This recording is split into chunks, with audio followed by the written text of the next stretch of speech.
Tinagurian ang Baguio City bilang Summer Capital of the Philippines at City of Pines dahil sa taas nito at sa dami ng taong namamasyal dito para takasan ang init sa mabababang lugar lalo na kapag summer.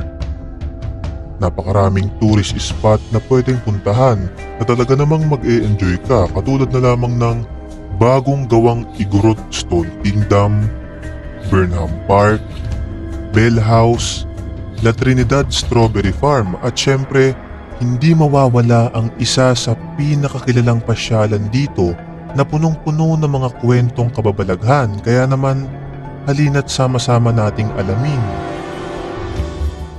ang malagim na kwento ng Diplomat Hotel. Totoo kaya ito? Mga kaibigan, ang kwento ng Diplomat Hotel ay isa na siguro sa pinakasikat na urban legend dito sa Pilipinas. Napakaraming kwentong kababalaghan ang bumabalot sa lugar na to na hanggang ngayon ay pinag-uusapan at talagang pinaniniwalaan ng mga tao.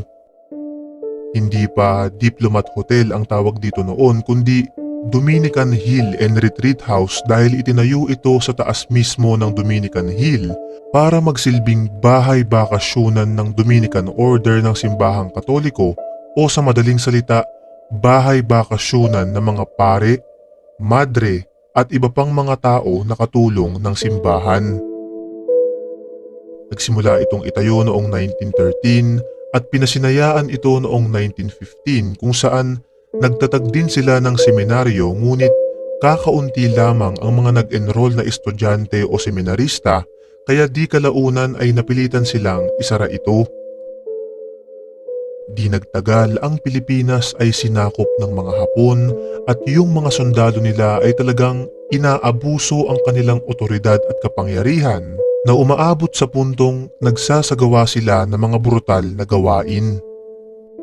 Ayon sa mga kwento, ay nang matagpuan daw ng mga sundalong Hapon ang lugar na to, ay tinipon nila sa isang kwarto yung mga taong nakatira dito meaning yung mga pare at mga madre at mula dito ay nagsimula na ang kanilang kalbaryo.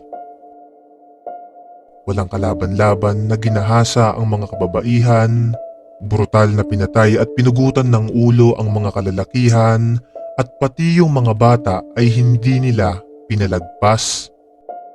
May mga babae din silang hindi pinatay upang magsilbi nilang parausan na tumagal din ng ilan pang mga linggo.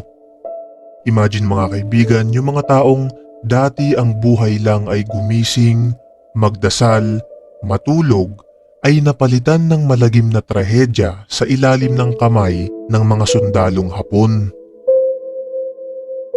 Di rin nagtagal nang matalo ng mga Amerikano ang mga Hapon, ay yung ibang sundalong Hapon na naiwan sa Diplomat Hotel ay pinili na lang na magpakamatay kesa mahuli sila ng buhay ng mga Amerikano. Ibig sabihin ay halo-halong mga tao na ang namatay sa lugar na to kaya siguro marami ring kwentong katatakutan na ang nabuo ng mga tao dito lalo na yung mga turista na nakaranas daw ng pagpaparamdam sa kanila ng mga kaluluwang naiwan sa hotel na to. Noong 1970s, napasakamay naman ng isang kumpanyang nagngangalang Diplomat Hotels Incorporation ang nasabing lugar at tuluyang pinangalan ng The Diplomat Hotel.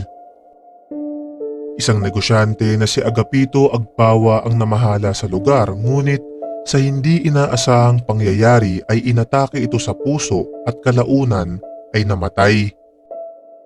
Pagkatapos ng kanyang pagkamatay ay tumigil na rin sa operasyon ang hotel at tuluyan na ngang naabandona.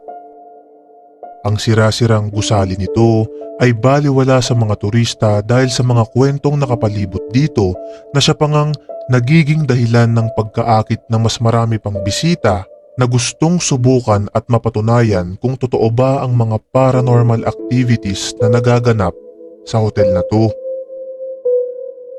Ayon sa ilang turista na nakapunta na dun sa lugar, ay pagpasok mo pa lang daw dun sa gusali ay mararamdaman mo na kaagad ang negatibong enerhiyang nakabalot dun sa hotel at mas nagiging nakakakilabot pa dahil sa malamig na klima ng lugar.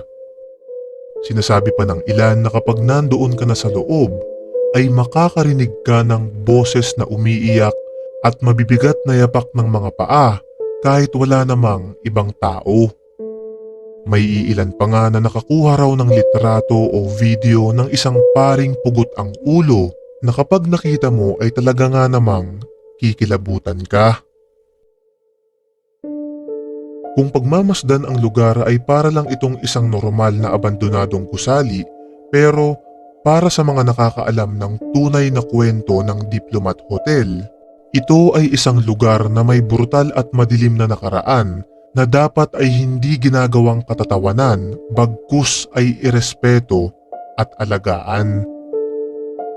Ikaw kaibigan, sa tingin mo ba ay hanggang ngayon nandoon pa rin ang mga kaluluwa na mga namatay dun sa hotel?